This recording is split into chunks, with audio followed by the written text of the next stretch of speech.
Thank you so much for staying up late with us each and every Sunday as we break down a Falcons late loss to start the year. Not how we wanted to start, but let me tell you, those final 3 minutes of the game were wild. Let's walk through them to remember what happened. The Falcons cap off a nearly 9-minute drive, multiple reviews.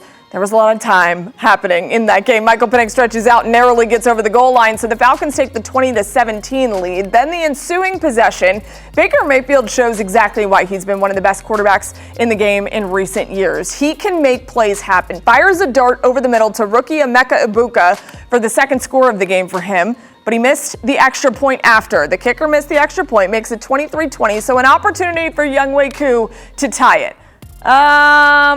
It didn't happen. In case you read the stat line and the storyline afterwards, missed a 44-yarder, and the Falcons dropped the season opener 23-20, the final. So we got plenty to talk about, maybe some therapy sessions to go through when you see that kick go wide right. We're going to start with our friends here. Caleb Johnson directly to my left, 92.9 The Game. What's up? How are you feeling after the missed kick?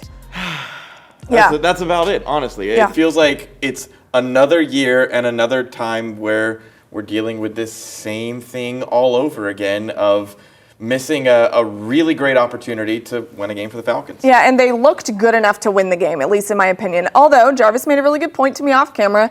Should they have gone to overtime? Perhaps, maybe they wouldn't have won the game. Jarvis Davis, locked on everything extraordinaire down there on the far side. I know that you were yelling some obscenities when that coup went right? Yes, because guess what? This reminds me of last year, 2024. We're in 2025 last time I checked. So why are we still talking about Younghoe Koo missing kicks, not being able to tie the game, not being able to put your team in a position to win a football game? Because guess what? The way Nine was playing, Michael Penix for those who are counting, he was playing at a very high level. That dude was doing whatever he could to be able to get put his team in a position to be able to win a football game. Okay, so here's the tough question now, because as we see, Younghoe Koo has these issues. Last year, you talked about the injuries with him. Same old, Caleb, Jarvis, both of you guys are saying the same thing. But is it time to move on from Younghoe Koo, Caleb? Here's the problem. I don't think he can, because guess what just became final this week one of the season? His $4.25 million contract. And I think that's a big chunk of change and something you can't just walk away from. The positive, if you want to go glass half full, is that over the course of the last 2 years, he was 5 for 5 to either tie the game or take the lead in the closing minutes. So he has that clutch ability. He just hasn't shown it on enough of a consistent basis. And then you throw the injury factors on there last season, and it's a problem that I know a lot of Falcons fans are going to want fixed immediately. And a guy like Lenny Craig is right around, and you could do it right now if you wanted to. I just don't know that they will.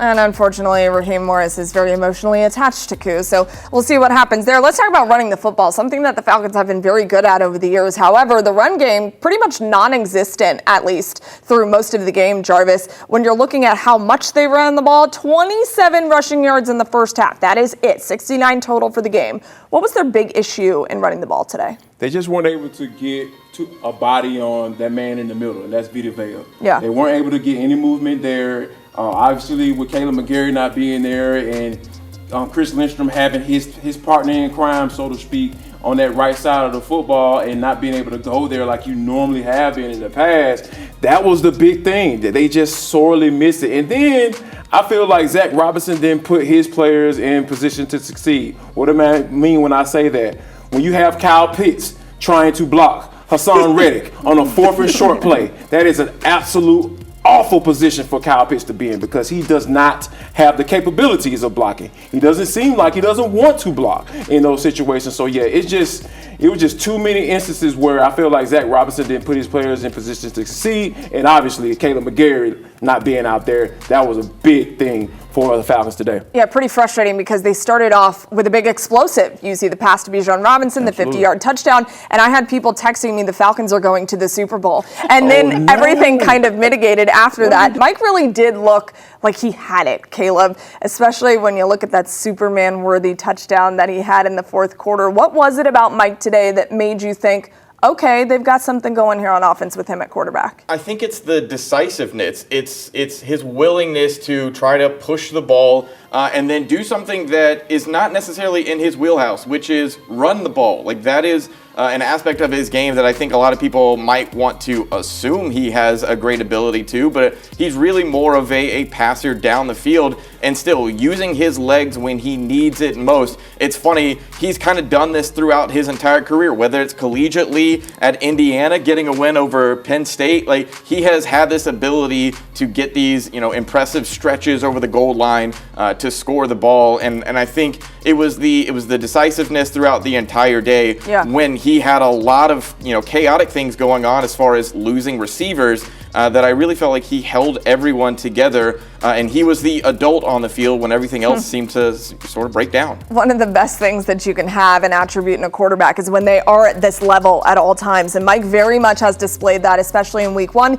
He's going to need that when they have Sunday Night Football next week in Minnesota. Let's talk about Drake London, because he is the guy that you want to get the football. Unfortunately, late in the fourth quarter, he exited the game with a shoulder concern, did not come back. Reports, Jarvis, are saying that it is a shoulder sprain, and initial reports looks like it's good, but we don't really know yet the problem. Remember, Darnell Mooney did not play today. So let's say they're now without Drake London as well. Are you concerned about where this trend is going with these receivers? 1,000% concerned. We talking about Cardio Hodge, Ray McLeod, and Casey Washington being your 3 wide receivers? No, that's not a recipe for success. I'm sorry, because we talked about, got a chance to discuss like right after in the post game about how Darnell Mooney was sorely missed, because that ball that Casey Washington dropped where Antoine Whitfield hit him. Yeah, it was just like, I think Darnell Mooney would have made that play. And when you're talking about potentially not having 5 out there as well, the Falcons could be in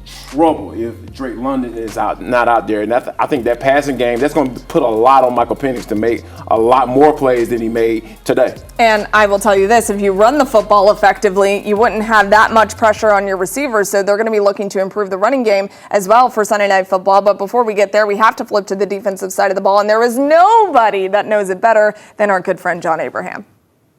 It's another Falcons season when you see a Falcons legend next to me. John Abraham back in the fold for the 2025 Falcons season. Disappointing to start it, especially because you get a division opponent, a very important game to start it against Tampa. And at the end, they had an opportunity to tie this game, potentially push it to overtime, but Younghoe Koo misses a kick that we all know he probably should have made, John. What was going through your head as the final moments of this thriller unfolded? I really felt like we could have won this game. Watching Penix and watching the defense today, I felt comfortable. Yeah. I just got to be honest, from last year to this year, how long are we going to give him to keep making these mistakes? Last year we kind of, injuries. Yeah. Now, like, what's the problem, man? What's the problem? We need an automatic back. Possibly a mental hurdle for Younghoe Koo that he can't overcome because of all those injuries that you're talking about. Right. Defensively, this team looks different, John. There is more of an aggression and an energy on the defensive side of the ball. What do you like about the way that they came out here and played? I love the beginning of the game. I saw the freshness, I saw Diablo coming in the middle, and I didn't have to worry about Caden Ellis as much. Only thing I didn't like about the defense, I love the aggression, I love everything going, but everybody saw so many yards by Baker. Yeah. Because they couldn't keep contained, whether it was on the middle or whether it was outside. And I think, which we talked about earlier, is we got to get some solidified starters. We got to get some guys that are going to get 40, 50 plays a game if they need to. I love the rotation, but I think a rotation only comes when the player needs it.